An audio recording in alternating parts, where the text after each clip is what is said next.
Buenas noches para todos. Muchas gracias a todas las personas que se están conectando en este momento. Esta noche tenemos como invitado al doctor Hernando Vargas, que nos va a estar hablando sobre el manejo del COVID-19 en pacientes con hipertensión y diabetes. A continuación le doy paso a él. Agradecemos a él por aceptar la invitación para esta conferencia y los dejo con él. Buenas noches, doctor Hernando, ¿cómo está? Buenas noches, Joana. Muy buenas noches a todos los que se están conectando en este momento. Les agradezco muchísimo su tiempo. Quiero hacer referencia a que realmente voy a hablar del manejo de la diabetes y de la hipertensión arterial en pacientes con COVID-19. Hubo como un entrelazamiento de lo que se quería decir en el título de la presentación. Bueno, cuando uno habla del manejo de la hipertensión y de la diabetes en población con diabetes, en población con COVID-19, Joana, no me pasa las diapositivas.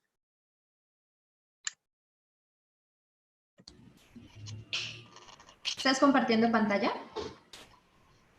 Sí. Verifiquemos nuevamente.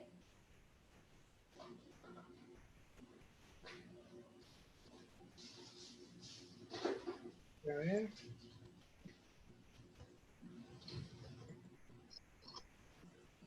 ¿Tú me avisas, por favor? ¿Ahí? Ya está cargando. Listo. Ahora sí. Ok. Bueno, nuevamente, muy buenas noches. Para los que quieran, ahí he colocado mi celular, he colocado mi dirección de correo electrónico. Para esta charla hay un criterio de búsqueda exhaustivo y sensible de la literatura. Voy a dejar aquí la estrategia de búsqueda a todos aquellos que quieran la presentación como tal o que quieran alguno de los artículos, con mucho gusto me escriben, yo se los envío a vuelta de correo. Es una carpeta que cabe perfectamente en una memoria, no les va a ocupar mucho espacio, en realidad que no. Voy a empezar con este artículo publicado en el año 98 por el doctor Hafner. Es un estudio que evaluó la mortalidad por enfermedad arterial coronaria en personas con diabetes tipo 2 y en población no diabética con o sin antecedentes de enfermedad coronaria previa. Este fue un estudio que inicialmente se diseñó con el propósito, con el objetivo de evaluar si la diabetes mellitus realmente era un equivalente de riesgo cardiovascular o no lo era. Hasta la fecha se consideraba que la diabetes podía ser un factor de riesgo cardiovascular, y lo que encontró el doctor Hafner en ese estudio de seguimiento, en esta cohorte prospectiva, es que dentro de aquellos pacientes diabéticos que no habían tenido previamente enfermedad coronaria establecida, tenían la misma probabilidad de infartarse que aquel individuo que no siendo diabético ya se había infartado. A partir de ahí se estableció, y eso ya pasó hace más de 20 años, el concepto de que la diabetes debería considerarse como un equivalente riesgo cardiovascular. Sin embargo, no todas las sociedades científicas comparten este criterio, muy seguramente por el análisis que voy a hacer a continuación. Vamos a asumir que dentro de la población tenemos población con diabetes tipo 2 y que a la vez tienen diagnóstico de hipertensión arterial. Tengan en cuenta que la coexistencia de ambas enfermedades es de un 50%. Prácticamente el 50% de los pacientes diabéticos tienen hipertensión arterial. Bajo ese orden de ideas, aquel individuo que sea diabético dentro de una población diabética establecida, se asume que cuando hace el diagnóstico, cuando hace la presencia de hipertensión arterial, la sola presencia de hipertensión arterial está incrementando diversos riesgos en esa persona y en esa población.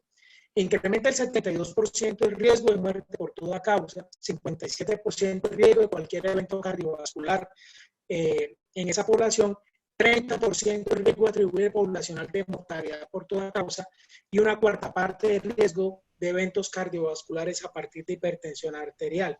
Si tratamos de evaluar hacia dónde voy, estoy tratando de establecer cuál es la carga que establece el diagnóstico de hipertensión arterial sobre desenlaces fatales y no fatales en pacientes con diabetes mellitus. Si la vemos solamente desde el punto de vista de diabetes mellitus, la sola diabetes incrementa un 7% el riesgo atribuible poblacional de mortalidad por toda causa y el 9% de cualquier evento cardiovascular.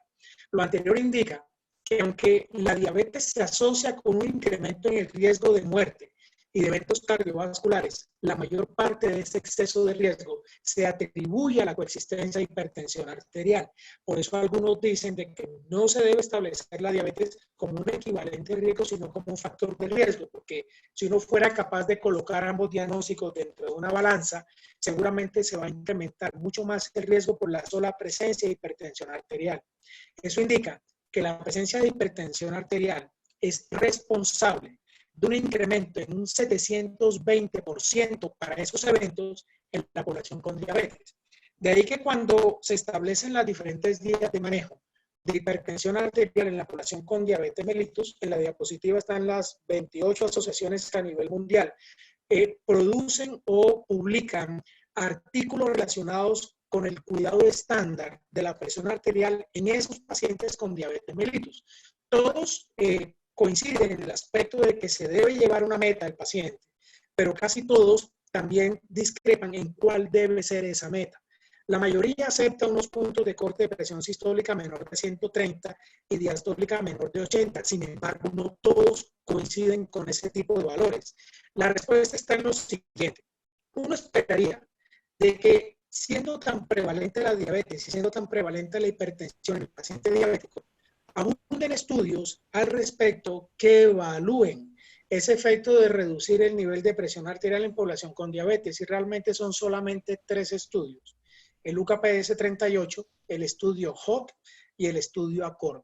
El estudio UKPDS fue publicado en el año 1998. Aquí tengo, perdón. Bajo acá.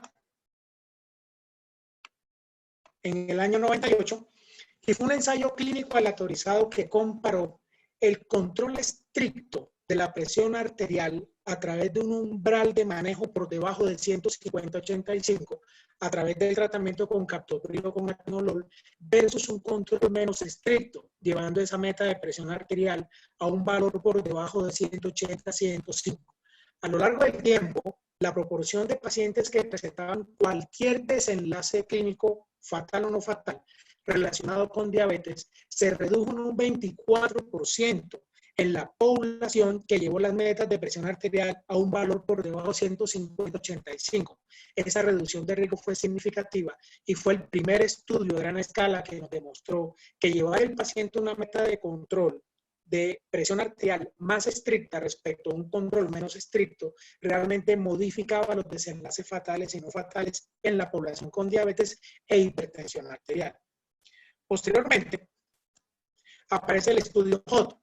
El estudio HOT tuvo un diseño diferente. En este estudio se evaluó el efecto que podía tener la reducción de las cifras de la presión arterial diastólica en población que tenían un nivel basal entre 100 y 115 milímetros de mercurio, y se aleatorizó a recibir basalmente todos los pacientes felodipino como calcio antagonista, y a los cuales se les podía ir adicionando fármacos como inhibidores de la enzima convertidora de angiotensina, beta bloqueadores o diuréticos dependiendo del control que el paciente iba teniendo. Podía tener incluso hasta 5 tipos de medicamentos o 5 tipos de combinaciones de medicamentos. A lo largo del tiempo se estableció que la población, cuando era capaz de lograr metas de presión arterial diastólica por debajo de 80 versus aquella población que alcanzaba valores por debajo de 85, por debajo de 90, esos pacientes que lograron las metas por debajo de 80 se traducía de una manera significativa en una reducción de riesgo de eventos cardiovasculares mayores, infarto de miocardio y mortalidad cardiovascular. Pero cuando se estratificó la población entre diabéticos y no diabéticos, se encontró que la población diabética era la que realmente tenía el mayor beneficio de bajar ese nivel de presión arterial diastólica a un valor por debajo de 80 milímetros de mercurio. Fue el segundo estudio y hasta aquí definitivamente se había demostrado que un control estricto, un control más intensivo era mejor que un control menos intensivo, y que cuando se llevaban a metas específicas por debajo de 80 la diastólica en esa población diabética, surgió un efecto positivo en el paciente. Posteriormente aparece el estudio ACCORD, prácticamente 10 años después. Fue un estudio que se realizó casi que en 5.000 pacientes diabéticos que se aleatorizaron a recibir un control estricto e intensivo de la presión arterial arterial, específicamente llevando las metas de presión arterial sistólica a menos de 120 milímetros de mercurio versus un control estándar, llevando esa meta de presión arterial sistólica a menos de 140 milímetros de mercurio. Ellos evaluaron en conjunto el desenlace final de infarto no fatal, ataque vascular cerebral no fatal o muerte de origen cardiovascular. El desenlace compuesto final no se redujo con el tratamiento intensivo, es decir, llevando las metas de presión arterial sistólica a menos de 120. Pero dentro del análisis de estos grupos se encontró que cuando el valor de presión arterial sistólica, ¿sí? Qué pena. Hay una interferencia en el audio. Sí. No sé si de pronto tengas algún dispositivo, como si fuese un cable. Por Ahí me unos escuchan momentos mejor. está bien, pero por otros momentos ya empieza otra vez la interferencia. Espérate, ya miro a ver. ¿Ahí? Ok. Sí, ahí, ¿Sí? sí, ahí ya. ¿Sigo en esta misma diapositiva? Sí. Ok. Muchas gracias, Lana. Entonces, en el estudio se encontró que cuando se hizo el análisis por subgrupos, la población que llevó esa presión arterial a menos de 120 milímetros de mercurio logró una disminución significativa en el riesgo de ataque vascular cerebral total. Esa reducción de riesgo fue significativa de un 41%. Esos tres estudios demostraron entonces que en la población diabética con hipertensión arterial, un control estricto es mejor que un control menos estricto. Que una meta de presión arterial diastólica por debajo de 80 es mejor que una meta por debajo de 85 por debajo de 90. Y que solamente la presión arterial sistólica por debajo de 120 parece beneficiar contra el riesgo de ataque vascular cerebral total, pero no para los otros desenlaces cardiovasculares que se habían establecido. Entonces, lo que hicimos con esta información fue este análisis, que ya está próximo a publicar, en el cual hicimos un análisis de sensibilidad para población diabética e hipertensa y fraccionamos 2 puntos de corte. Es decir, como es un análisis de sensibilidad, determinar si llevar ese valor de presión arterial diastólica a menos de 80 es mejor o no respecto a los pacientes que se llevan a metas de presión arterial diastólica a menos de 90. Cuando uno analiza la diapositiva y lo resalté en amarillo, el único efecto estimado positivo de llevar la población diabética a un valor de presión diastólica por debajo de 80 solamente tuvo un efecto positivo para la mortalidad total, con todos los bemoles que tiene analizar mortalidad total o por cualquier causa. Pero cuando ya uno mira otro tipo de desenlaces como mortalidad cardiovascular, mortalidad no cardiovascular, infarto del miocardio, ataque vascular cerebral y falla cardíaca congestiva, la ventaja de bajar ese nivel de presión diastólica a menos de 80 respecto a menos de 90 parece no tener ningún efecto. A partir de análisis como este, es la recomendación universal, y por eso sale ese tipo de recomendación universal, de que las metas de presión arterial diastólica en el paciente diabético debería estar entre 80 y 90, y solamente en un subgrupo de pacientes muy específico, por ejemplo, diabético hipertenso, que ha tenido ataque vascular cerebral previamente, probablemente se pudiera beneficiar de cifras de presión arterial un poco por debajo, o de 120 o por debajo de 80. ¿Por qué hay que tener en cuenta esto? Que es el fenómeno en forma de curva J, que simplemente habla de la autorregulación del flujo coronario que tienen los pacientes con hipertensión arterial e hipertrofia ventricular izquierda. En esta figura, lo que tratamos de expresar es que el flujo coronario es una función de la presión de perfusión y de la resistencia de las arterias coronarias. Por ende, la presión de perfusión es igual a la presión diastólica de la aorta y a la presión telediastólica del ventrículo izquierdo. Por eso, a medida que uno es más exigente en una meta de presión arterial por debajo de 120 o por debajo de 80, el fenómeno autorregulatorio del flujo coronario va a ser alterado en esa población hipertensa, diabética y que además tiene hipertrofia ventricular izquierda. A partir de ahí, las diferentes guías de manejo establecen en el paciente diabético e hipertenso cuál es el mejor tratamiento. Si recordamos un poco los resultados del estudio UKPS, el HOT y el ACCORD, deberíamos tener siempre como primera medida el uso de inhibidores de la ECA, los BRA, los bloqueadores de receptor de angiotensina, y las tiazidas en general. No me voy a dedicar a hablar de esta diapositiva porque eso lo manejan a la perfección. Simplemente es para hacer la introducción a lo que vamos a hablar más adelante del paciente con COVID, que es hipertenso y que está infectado por COVID-19. ¿Qué nos dijo entonces el estudio este? Si nosotros empezamos a mirar esos factores de riesgo de una manera individual, de una manera aislada. No vamos a lograr los controles y no vamos a reducir los desenlaces fatales y no fatales en población con diabetes. Lo ideal en esta población siempre debe ser el manejo multifuncional. El estudio Steno-2 fue un estudio con un grupo muy pequeño de pacientes, pero fue bastante poderoso en lo que se quería intervenir. Ese fue un estudio que intervino en los pacientes a partir de unas metas de control de glicemia, presión arterial, lípidos, y a todos los pacientes le daban tratamiento con aspirina. Ellos encontraron que a lo largo del tiempo, el manejo multifactorial basado en metas, control de metas, como aparecen en la diapositiva, reducía el riesgo, la incidencia acumulada de muerte en un 46% y el riesgo, la incidencia acumulada de eventos cardiovasculares en un 59%. Para ambos desenlaces, estos resultados fueron estadísticamente significativos. ¿Qué ha pasado con COVID-19? Pues bien, voy a empezar con diabetes porque es donde menos evidencia hay. Y digo menos evidencia porque normalmente nos gusta el ensayo clínico que origine realmente la disminución de desenlaces fatales y no fatales.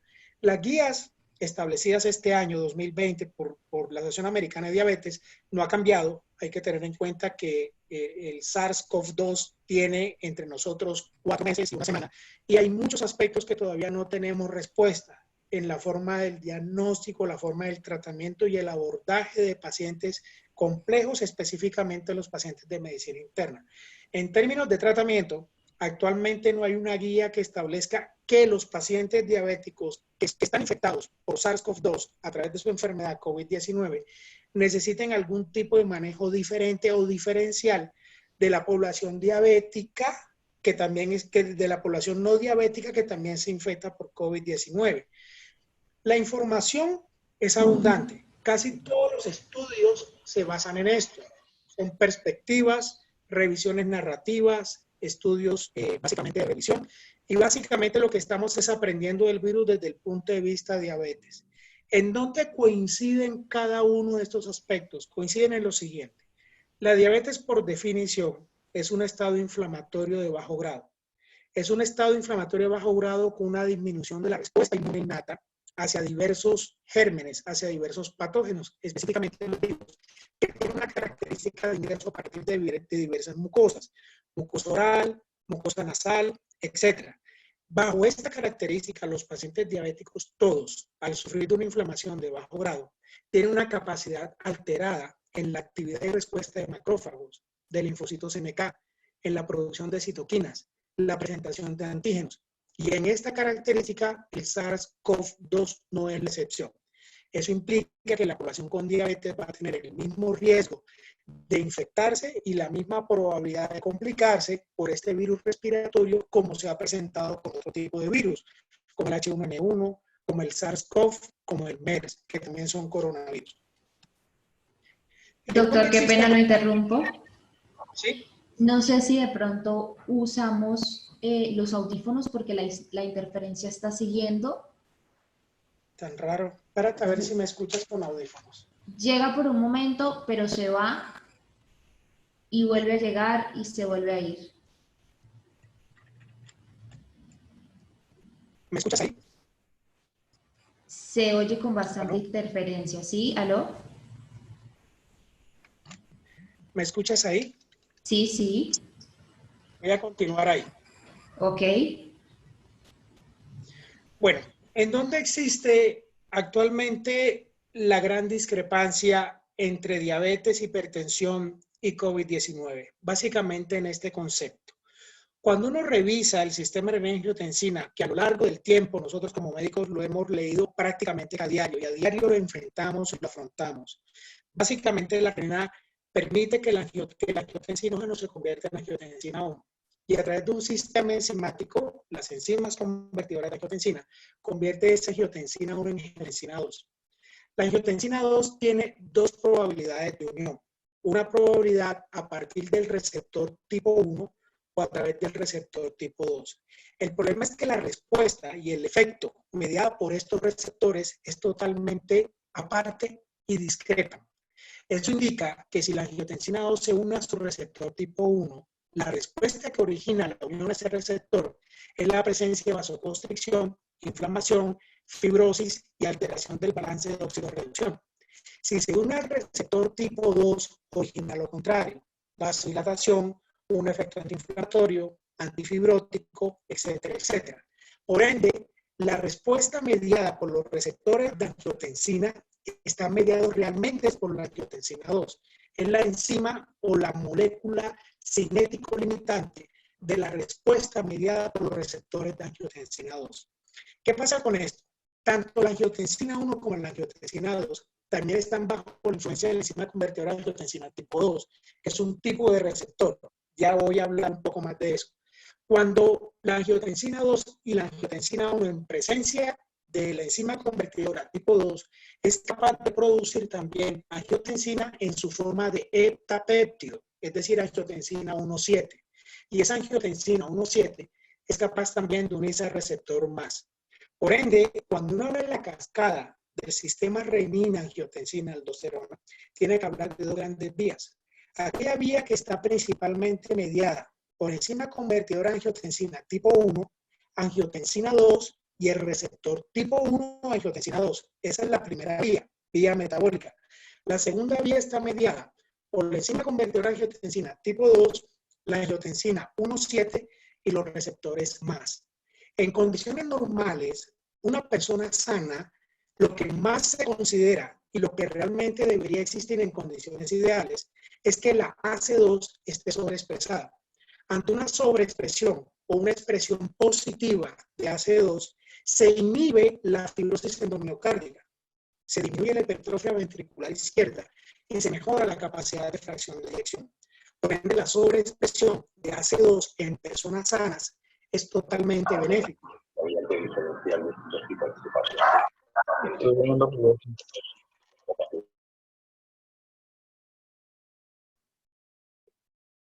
Joana.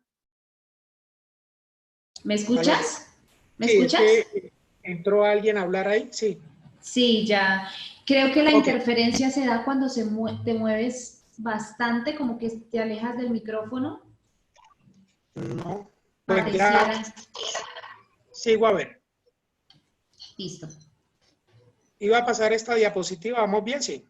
Sí. Ok, entonces, bajo este concepto de la cascada del sistema renina-angiotensina, para una persona normal, la situación y la gran pregunta está establecida a través de esta figura. Cuando se describe la pandemia SARS-CoV hacia los años 2002-2003, se encontró que la forma como este virus podía ingresar a la célula huésped era mediado por un receptor transmembranal, que es la enzima convertidora de angiotensina 2, que es el AC2. En presencia de ese receptor transmembranal, la proteína S, o espiculada, como quieran llamarla, la proteína espiga, del SARS-CoV-2, del SARS-CoV, se une a ese receptor, lo invagina a través de un fenómeno que puede ser mediado por endocitosis y a partir de ahí el virus sufre un fenómeno de replicación. Lo que se plantea actualmente es que el SARS-CoV-2 corresponde con una secuencia aminoácidica que es más o menos entre el 80 al 90% similar al del SARS-CoV. Por eso se plantea que en presencia de SARS-CoV-2, una sobreexpresión de AC2 permitiría o originaría una mayor capacidad de unión del SARS-CoV-2 a dicho receptor para poder ingresar a la célula, replicarse en dicho interior y poder originar la COVID-19. Ahí es donde surge toda la duda y todo el problema actual. ¿Qué ha pasado con esto? Cuando se hicieron los análisis inicialmente en población italiana, y eso está a punto de corte del 20 de marzo de este año, y es el último punto de corte que tenemos, ellos encontraron que entre 3.200 personas que habían fallecido por COVID-19, encontraron que la principal comorbilidad encontrada era la hipertensión arterial. 3/4 partes de la población que fallecía de estos 3.200 tenían el diagnóstico de hipertensión y la tercera parte tenía diagnóstico de diabetes. Fueron las dos comorbilidades más frecuentes. Y también encontraron que la población mayor de 70 años era la población que más se moría. Basado en esto, establecieron además que el número de comorbilidades que presentaba la población que fallecía, casi que la mitad, 48.6%, tenía por lo menos 3 comorbilidades de base, que probablemente podían aumentar el riesgo de muerte en esa población que se infectaba por SARS-CoV-2. Lo que llamaba la atención de esto era el porcentaje o la proporción de pacientes que morían y que habían tenido uso previo de inhibidores de la ECA. Más de la mitad de la población que moría había recibido tratamiento previo con inhibidores de la enzima convertidora de angiotensina. Entonces surgieron después estudios como este, un estudio de Lance y otro análisis establecido por Medbix, en donde se estableció lo siguiente. Si yo tengo un factor de riesgo cardiovascular, por ejemplo, paciente que ya había presentado una enfermedad cardiovascular previamente, un diagnóstico de infarto, angina inestable, por ejemplo, o tengo un factor de riesgo, llámese hipertensión, ¿cuál es la probabilidad de tener ese factor de riesgo establecido previamente y la probabilidad de que el paciente presente eventos cardiovasculares cuando sufre la infección por COVID-19? Entre esos dos grandes factores de riesgo, antecedente de enfermedad coronaria o hipertensión arterial, la hipertensión después de ajustarse por edad y género incrementó el riesgo en 7.41 veces. Eso estableció entonces 4 grandes preguntas que son las que se están manejando en este momento como propósitos de investigación.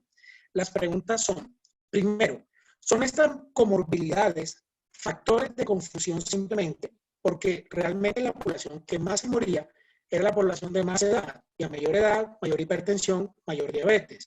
Y se sabe que esta población de mayor edad, con mayor comorbilidad, tiene un peor resultado, tiene una mayor predisposición a tener resultados más deleterios en virus respiratorios como lo que se había descrito previamente con H1N1. La segunda pregunta es si existe un vínculo entre esas comorbilidades y el virus. Por ejemplo, es en aquellos pacientes con insuficiencia cardíaca, ¿tienen una mayor probabilidad de un desenlace pulmonar fatal? Esa es la segunda pregunta. La tercera pregunta establecida es, ¿las comorbilidades asociadas al uso de algunos medicamentos mejora o empeora la infectividad o el curso clínico de la infección por SARS-CoV-2 y su enfermedad? Y finalmente, y eso es como una pregunta en sentido figurado, sí, y es un gran sí, si el bloqueo del sistema renin-angiotensina emerge de una forma u otra como un mediador en esos resultados que se presentan en personas con COVID-19. Son las 4 grandes preguntas que desde el punto de vista investigativo se tienen y que deben responderse. Pues aparece todo este listado de artículos. Creo que incluso ahora que terminemos el webinar, si entramos a PubMed hay por lo menos 10 artículos al respecto. Entonces empiezo con los más relevantes. En este estudio del doctor Mera, evaluó el riesgo de enfermedad cardiovascular, el tipo de terapia utilizada y la mortalidad en población con infección por COVID-19. Y lo que se trató de determinar cuáles eran los predictores independientes de mortalidad intrahospitalaria a través de este análisis de regresión. Fue un estudio relativamente sencillo, pero que aporta mucha información. Entonces, a la izquierda aparecen los factores de riesgo, la edad, el género, la presencia de enfermedad coronaria, arritmia, EPOC, tabaquismo, etc. Y a la derecha aparece ALOR. ¿Cuáles fueron los predictores independientes de mortalidad intrahospitalaria, los que incrementaban el riesgo de mortalidad intrahospitalaria? La edad mayor de 65 años, el antecedente de enfermedad coronaria, la falla cardíaca, la presencia de arritmias, la presencia de EPOC, el ser fumador activo, pero hubo también unos predictores protectores de esa mortalidad intrahospitalaria. Esos predictores fueron el ser mujer, el recibir un inhibidor de la ECA o el recibir estatina. Es decir, que este estudio demostró que incluso el tratamiento con ECA podía ser un predictor protector de la mortalidad intrahospitalaria, contrario a lo que se ha establecido desde el punto de vista fisiopatológico, que el uso de estos medicamentos pueden afectar deleteriamente al paciente con infección COVID siendo hipertenso. El segundo estudio es este, que evaluó la asociación entre inhibir el sistema renin-angiotensina y evaluó la severidad de la enfermedad de COVID-19 o el riesgo de muerte en pacientes hipertensos que requerían hospitalización. Evaluaron el efecto de los bloqueadores del canal de calcio, de los BRAS, de los IECA y de otro tipo de antihipertensivos durante su hospitalización. Este estudio, en total, no encontró una asociación real o significativa en que el tratamiento con IECA y BRA afectaran de una manera positiva o negativa los resultados sobre la gravedad de la enfermedad o los resultados clínicos de las hospitalizaciones por COVID. Hasta aquí entonces tenemos 2 grandes estudios. El primero de ellos como predictor independiente, donde demuestra que incluso los IECA pudieran proteger para la mortalidad intrahospitalaria. En este estudio, el uso de ese tipo de antihipertensivos no incrementó, pero tampoco redujo el riesgo.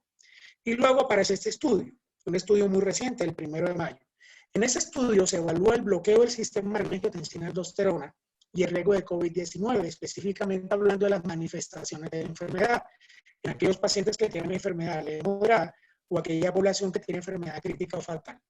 El uso de 5 grupos de medicamentos, IECAS, DAS, calcio antagonistas, diuréticos o beta bloqueadores, no originó ni incremento ni reducción del riesgo.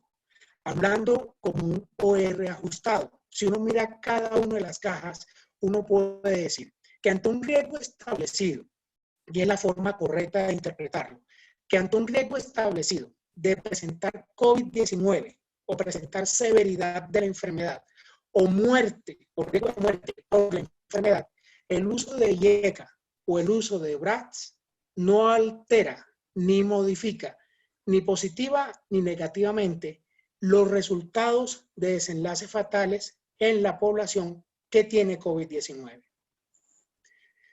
Termino con esta diapositiva. En esta diapositiva, y yo creo que pues, es de los autores el doctor Aronson que más se atreve. Creo que hasta aquí todos tenemos el concepto de que absolutamente todas las guías de manejo, la guía de la Asociación Americana de Cardiología, la Sociedad Europea de Cardiología, la Asociación Americana de Medicina, etcétera, todas coinciden con el hecho de que el tratamiento con IECAS o con BRAS en población hipertensa que tenga COVID-19 no se debe modificar, debería continuarse dicho tratamiento.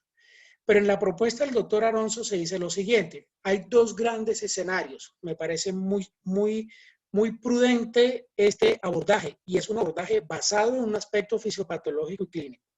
Él dice que los 2 grandes escenarios deberían ser, hay un paciente que está recibiendo inhibidor de la ECA o un BRA. Usted debe clasificar a ese paciente si realmente el uso de IECA o el uso de BRA origina un beneficio actual en dicha población. Entonces, él coloca un ejemplo, un ejemplo como el paciente con falla cardíaca, con una cardiopatía isquémica, el antecedente de cardiopatía isquémica, por fracción de eyección, etc. Ese es un paciente que definitivamente se beneficia y seguramente no hay una indicación absoluta para retirar el IECA o el BRA. Ante ese escenario, ese individuo en particular debe continuar el tratamiento con el IECA o con el BRA y no se debe suspender a lo largo del seguimiento cuando presenta el diagnóstico de COVID-19. Es decir, que en esa población de muy alto riesgo, en donde sabemos que el beneficio es muy alto del IECA o del BRA, no deberíamos tocar. El segundo escenario es aquel escenario en el cual puede ser un paciente con hipertensión leve que está controlado y que usted le colocó un IECA o le colocó un BRA no buscando un beneficio en este momento del mismo, sino un beneficio a largo plazo.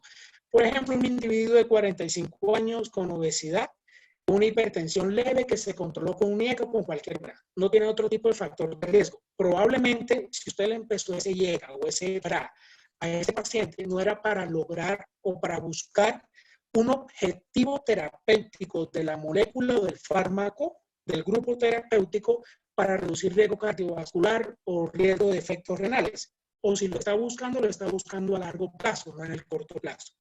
En esa población, que es donde él dice donde se encuentra la mayor parte de los pacientes hipertensos, es donde deberíamos suspender la medicación de una manera transitoria. ¿Bajo qué escenario? Entonces, nos ubicamos, por ejemplo, en aquel individuo hipertenso leve controlado que por obesidad usted de pronto le colocó el IECA o le colocó el bloqueador del receptor de angiotensina, pero para evaluar un efecto a largo plazo. Si es una persona que tiene el mismo riesgo poblacional de infectarse por COVID, pero el riesgo poblacional total o absoluto, no un riesgo independiente como el que puede tener el personal médico. Ese paciente, si tiene un bajo riesgo de exposición, no hay que tocarle, no hay que modificarle el IECA ni el BRA. Pero si ese mismo paciente es un médico que trabaja y tiene contacto directo con pacientes COVID, es un intensivista o es un médico internista que trabaja en una unidad solamente para atención de pacientes con COVID, lógicamente el riesgo de infección va a ser mayor. Para ese individuo, en el escenario, ellos proponen suspender la terapia transitoriamente ¿Y por qué lo considera? Porque si usted de entrada a este individuo le colocó el IECA o el BRA, evaluando o buscando un efecto positivo del mismo a largo plazo, la suspensión durante un tiempo mínimo, digamos 3-4 semanas, seguramente no va a afectar ese desenlace cardiovascular, renal, etcétera. Y lo puede reiniciar cuando el paciente ya salga de la enfermedad, que haya superado la enfermedad. En términos generales, lo que se supone con esto es lo siguiente: no deberíamos suspenderlo, excepto bajo cierto tipo de condiciones. Y tampoco deberíamos iniciarlo en el paciente hipertenso que no venía en tratamiento con este tipo de moléculas, tratando de buscar un efecto positivo de dichas moléculas sobre desenlace desde el punto de vista pulmonar. En conclusión, si uno mira el nivel de presión arterial que debe tener los pacientes con diabetes mellitus, establece un inicio de tratamiento cuando está más de 140/90, por lo menos las grandes guías de manejo lo establecen así. Y generalmente debe empezarse con un IECA, con un BRA o con tiacidas, o con la combinación de IECA-tiacidas o de un BRA-tiacidas. Eso es recomendado siempre en la población con más de 140/90, especialmente cuando está por encima de 160/90, cuando se establecía el tratamiento combinado. Que los antihipertensivos mayores para el paciente diabético o hipertenso son los IECA, los BRAs, los calcioantagonistas dihidropiridínicos y los diuréticos tipo tiacida, como agente de primera línea. Si el paciente no tiene albuminuria, el tratamiento inicial en monoterapia se puede hacer indistintamente con IECA, con BRA, con tiacidas, con calcioantagonista, porque si no hay albuminuria, el riesgo de progresión de enfermedad renal realmente es bajo. Y cuando uno analiza esa información, los IECA y los BRAS no han demostrado una mayor cardioprotección cuando se compara con otros antihipertensivos. Estoy hablando específicamente en el paciente que no tiene albuminuria. Pero ¿en dónde se encuentra la discusión actual? Y voy a concluir con relación a eso. ACE2 es una enzima que contrarresta fisiológicamente la activación del sistema renina-angiotensina y es el receptor funcional del SARS-CoV-2, que lógicamente es quien produce COVID-19. Que los estudios preclínicos han sugerido que los inhibidores del sistema renina-angiotensina pueden aumentar la expresión del ACE2, lo que genera dudas sobre su seguridad. Entonces recuerden, en población normal, un incremento en la expresión de ACE2 es benéfico porque induce regresión de la fibrosis endomiocárdica y reduce la progresión de la hipertrofia ventricular. Pero el aumento de la expresión de ACE2 actualmente en la pandemia con SARS-CoV-2 plantea, por lo menos hipotéticamente, que es un escenario en el cual se estaría incrementando la posibilidad de la unión del virus a través de su proteína S con el receptor que es ACE2. Por lo tanto, es un efecto dual y totalmente contrario. En un paciente sano, la elevación o la sobreexpresión de ACE2 tiene un efecto protector, pero en ese momento una sobreexpresión de ACE2 pudiera incrementar teóricamente un mayor riesgo de infección por SARS-CoV-2. Ahora bien, no hay suficientes datos hasta la fecha para determinar si esas observaciones que se dieron con SARS-CoV, que todavía no están confirmadas por SARS-CoV-2, se traducen fácilmente en humanos, a pesar que los dos SARS-CoV son de humanos, son coronavirus que afectan a humanos, patógenos para humanos. Y ningún estudio ha evaluado los efectos de los inhibidores del RAS en COVID-19 de una manera prospectiva, en un estudio clínico, un ensayo clínico a largo plazo. Se están realizando estos ensayos clínicos para evaluar esa seguridad y eficacia de moduladores del sistema de angiotensina, incluyendo el recombinante humano y el losartán. Finalmente, ante este escenario, si uno suspende bruscamente los inhibidores del sistema de angiotensina en población de alto riesgo, incluyendo aquellos con falla cardíaca o antecedentes de enfermedad cardiovascular, enfermedad coronaria, podría provocarse inestabilidad clínica y resultados adversos para la salud. Por lo tanto, y hasta que no tengamos un dato claro, los inhibidores del sistema renina-angiotensina deben continuarse en pacientes en condiciones estables, que están en riesgo de tener o que tengan COVID-19. Creo que caí exactamente en el tiempo, Giovanna. Muchas gracias. Muchas gracias a usted, doctor. ¿Me escucha? Sí, te escucho perfectamente. Ok. Vamos a dar paso a las preguntas. si alguna de las personas que está conectada a través de Zoom quiere preguntar algo al doctor sobre la conferencia, puede hacerlo en este momento.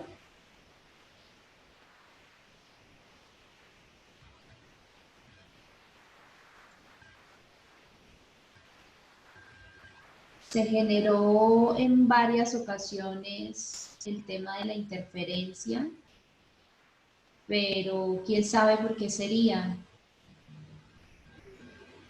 Es un poco extraño.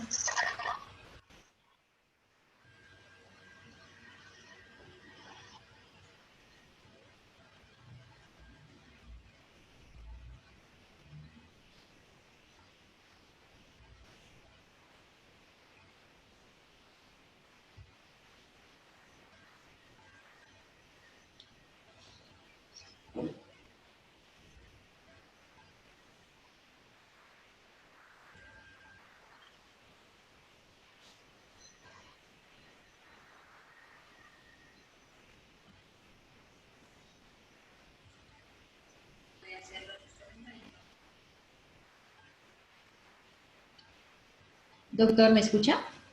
Sí, te escucho. Daniela Gómez en Facebook pregunta, ¿el riesgo de tratamiento con IECA es por similitud en el receptor del crecimiento del virus? Se te entrecortó ahí, Joanita. ¿Me repites, por favor, la pregunta de la doctora? Ok. ¿El riesgo de tratamiento con IECA es por similitud en el receptor del crecimiento del virus? No, cuando se coloca un inhibidor de la ECA o un bloqueador de receptor tipo 1 de angiotensina 2, lo que se produce es una sobreexpresión de AC2.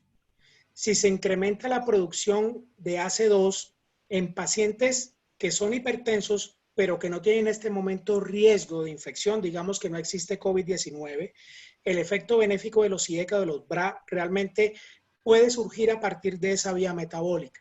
Tú bloqueas, incrementas la sobreexpresión de AC2, disminuye la fibrosis endomiocárdica, produces un efecto vasodilatador, un efecto antiinflamatorio, un efecto apoptótico. Pero si tú estás dando ese tipo de tratamiento en este momento en donde todos somos susceptibles de infección, al colocar dicho tratamiento, la sobreexpresión de AC2 es una especie de incrementar la probabilidad que en presencia del virus, este virus encuentre su receptor para poderse unir, ingresar a la célula y replicarse. Esa es la razón fundamental por la cual es la gran discusión. ¿Lo ponemos o los quitamos? Lo que están en favor de continuarlo es porque no hay ninguna evidencia en el momento que indique que el tratamiento con IECAS o con BRAS, al incrementar la sobreexpresión de AC2, tenga un efecto deleterio. Hay que tener en cuenta que la elevación de AC2 en modelos de animales, específicamente en ratones, disminuye la respuesta de injuria pulmonar. Por ende, la reducción de AC2 incrementa la posibilidad también de injuria pulmonar. Pues, conclusión, colocarlo eleva la sobreexpresión o sobreexpresa el receptor AC2 y esa sobreexpresión en pacientes hipertensos en ausencia de un COVID-19 tiene un efecto positivo. Pero en presencia de COVID-19 probablemente o hipotéticamente incrementarías tú la posibilidad de que el virus a través de su proteína S se una a su receptor que es precisamente AC2.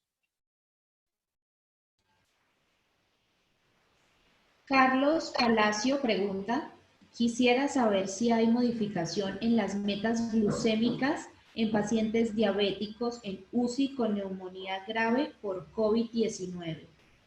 Ok, Carlos, las recomendaciones son las mismas que se tiene para el paciente hospitalizado en UCI.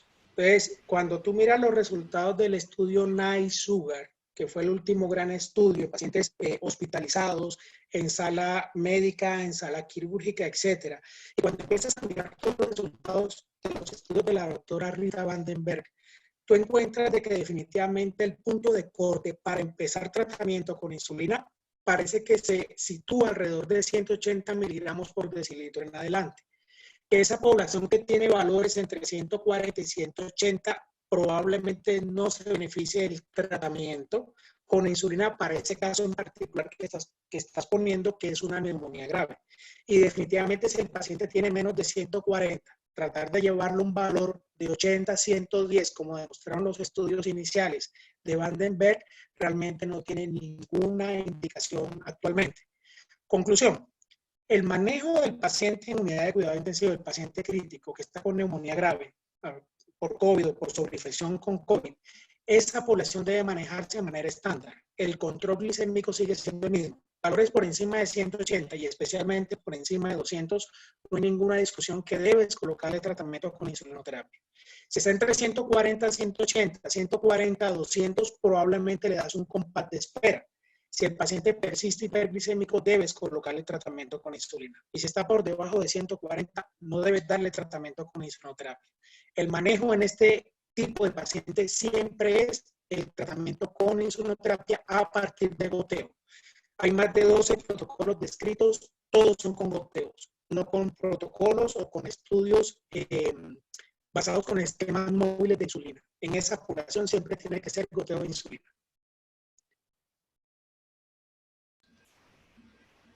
Ok. Carlos Laguado por acá saluda. Hola doctor, buenas noches. ¿Al cuánto tiempo de estar administrando? ¿Me escuchas bien? Sí, ahí sí. Ok. Me avisas si se entrecorta.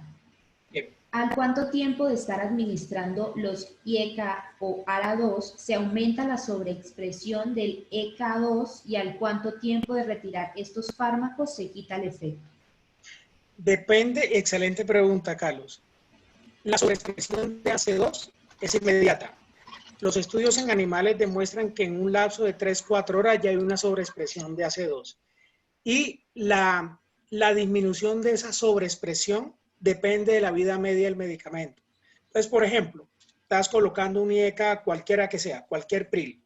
Ese IECA tiene una vida media de 12 horas. Tienes que multiplicar eso por un factor de 2 a 3. Multiplicas 12 por 2, 12 por 3, significa que entre 24 y 36 horas, esa sobreexpresión que inicialmente originaste o causaste en AC2 ya empieza a disminuir. Martín Carvajal pregunta, ¿hay recomendaciones de suspender ARA2 en personal de la salud? ¿Qué considera usted? Hola Martín, creo que Martín nos está escribiendo desde Cartagena, si no estoy mal, desde el barrio del Socorro. Martín. Te voy a mostrar esta diapositiva, que es la diapositiva, creo que fue la última diapositiva. Ahí está compartiendo la pantalla, Joana, ¿no? Sí, la estoy viendo. Ok. Martín, mira, en esta propuesta, él colocaba dos grandes escenarios. Aquel paciente que realmente se beneficia del tratamiento actual, de que tú le pongas el IECA o el BRA. No hay ninguna discusión. Paciente con pobre fracción de eyección, antecedente de enfermedad cardiovascular, hipertrofia ventricular izquierda, microalbuminuria positiva, retinopatía hipertensiva, no hay ninguna discusión. Ese paciente se beneficia del IECA o del BRA y no hay necesidad de considerar la suspensión, excepto si hay otro tipo de consideración que tú creas que en un momento determinado beneficia al paciente. Entonces, en regla general, ese primer escenario no hay que suspender. Pero mira que en el segundo escenario, el doctor Aronson propone lo siguiente, que es aquel individuo hipertenso leve, controlado, en donde tú le has colocado inicialmente un tratamiento antihipertensivo con IECA o con BRA, pero no buscando un efecto en el corto plazo, sino un efecto benéfico en el largo plazo. La reducción de riesgo de eventos cardiovasculares, de hipertrofia ventricular, sobreproteinuria, etcétera, etcétera. ¿Sí? Vas a reducir riesgo, pero no ahora, sino a largo plazo. En esa población bien controlada, hay dos escenarios además. Uno, ese paciente que tiene un riesgo estándar para infección por coronavirus, digamos que es un paciente que trabaja desde la casa, tiene pocos contactos directos, ese individuo en particular no requeriría suspender la medicación. Pero si ese mismo individuo es un médico, como la pregunta que dices, que trabaja en UCI o que trabaja en una unidad de cuidado única y exclusivamente para pacientes con COVID, se debería considerar la suspensión transitoria del medicamento. ¿Por qué? Porque hay un background, hay un componente fisiopatológico que demuestra que probablemente en esa población de alto riesgo, si tú sobreexpresas AC2, Si tienes contacto directo con pacientes con COVID-19, es mayor el riesgo que te puedas infectar por COVID-19. Entonces ellos proponen, suspendámoslos en esa población de alto riesgo porque tiene contacto directo, porque si lo vamos a suspender, lo vamos a suspender transitoriamente, unas cuantas semanas. Y al final, el efecto benéfico que tú buscabas con el IECA o con el BRA sobre desenlaces cardiovasculares, renales, no lo estabas buscando en el corto plazo, sino en el largo plazo. Entonces, en ese subgrupo de pacientes, el grupo del doctor Aronson plantea suspender el IECA o el ARA2. Entonces, digamos, un médico joven, digamos, 40 años, hipertenso, obeso, que le estaba dando enalapril. En un momento determinado, ese médico empezó a trabajar en método intensivo y está viendo solamente pacientes con COVID-19. Para ese subgrupo, el doctor Aronson plantea suspender el tratamiento con el IECA y cambiarlo por otro grupo de medicamentos que puede originar un efecto similar al IECA o al BRA. Por ejemplo, un calcio antagonista, si no hay contraindicación para el mismo.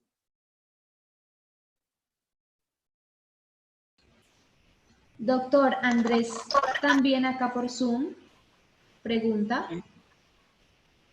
Dice, he leído que también los AINES podrían elevar la expresión de AC2. ¿Teóricamente esto es correcto? Sí, teóricamente sí. De hecho, el uso de aspirina combinado en la mayoría de los pacientes con diabetes e hipertensión, casi todos los pacientes nuestros diabéticos hipertensos por encima de 50 años reciben alguna dosis de aspirina. Hay pacientes que la toman 1 o 2 veces en la semana, hay pacientes que la toman juiciosamente, 81 miligramos, 100 miligramos. Se discute un poco si todos deben recibirla y si todos se benefician de la misma dosis o no. Lo que se ha encontrado es que en población diabética, hipertensa, que está recibiendo tratamiento con IECA o con BRA y además está recibiendo ASA, se prolonga en el tiempo la sobreexpresión de AC2. Pero que te pueda responder en este momento si la suspensión del ASA, de la aspirina o de los AINES en general promueve un desenlace positivo o no tan positivo en población con COVID-19, definitivamente no. Ahora, hay que tener en cuenta, y repito, la gran mayoría de los pacientes hipertensos, añosos o de hipertensos, diabéticos, añosos, reciben tratamiento con aspirina. Hacer un ajuste, en especial por la vida media de los diferentes AINES, es diferente. Y es difícil hacerlo. Entonces, estamos hablando solamente de aspirina por vida media, estamos hablando de 7 9 días del efecto de la aspirina, solamente para plantearte un AINE. Habría que mirar y estratificar esos resultados de acuerdo al tipo de AINE, si es un diclofenaco, si es un ibuprofeno, etc. Pero el modelo biológico, lo que estás planteando fisiopatológicamente, es totalmente cierto y totalmente viable. Una última pregunta, doctor, en Facebook. Dicen, mi pregunta es si la sobreexpresión de ECA2 se mantiene permanentemente o es únicamente una reacción al iniciar la terapia. Te escuché entrecortado al final. Ok, repito. ¿La sobreexpresión de ECA2 se mantiene permanentemente o es únicamente una reacción al iniciar la terapia? Ok, pues asumo si es al iniciar la terapia con IECA o con BRA. Tengan en cuenta de que las enzimas convertidoras de angiotensina son constituidas, no son adquiridas como tal. Entonces, la sobreexpresión o no siempre va a ser inducida generalmente por fármacos o por medicamentos. Cuando tú colocas un IECA o colocas un BRA, se da una sobreexpresión de ese ECA2. En ausencia de ellos, ese ECA2 disminuye. ¿A cuánto disminuye? Todavía no se sabe. Pero la reducción o la disminución de la expresión del ECA2 incrementa el nivel de angiotensina 2. Y cuando se incrementa el nivel de angiotensina 2, incrementas también la posibilidad que esa angiotensina 2 se una a su receptor tipo 1, produciendo mayor vasoconstricción, mayor fenómeno apoptótico. Es decir, lo estamos hablando solamente desde el punto de vista IECAS o BRAS, ese efecto es totalmente reversible si la sobreexpresión del ECA fue inducida por el IECA o por el BRA. Doctor, en Facebook me dicen que si les puede compartir las diapositivas a través de correo. Pero por supuesto, si quieres, Joana, te la envío a ti. Igual yo dejé acá mi correo, me vuelvo a la primera diapositiva. con muchísimo gusto, o te la dejo a ti y la compartes con quien quiera. No hay ningún problema, la pueden utilizar, es con mucho gusto. Aquí está Listo, mi correo, perfecto.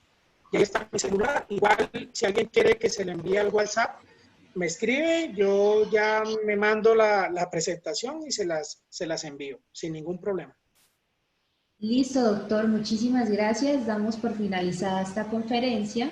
Recuerden que esta conferencia se subirá en las próximas horas a nuestro canal de YouTube, que nos pueden encontrar como ACNI, Asociación Colombiana de Medicina Interna. Sin embargo, les estaremos compartiendo el link en donde pueden ver esta conferencia para que entren directamente. Les deseamos una feliz noche, doctor. Muchísimas gracias. Bueno, Ivana, muchas gracias a todos. Gracias por haberme acompañado en este espacio. Un abrazo.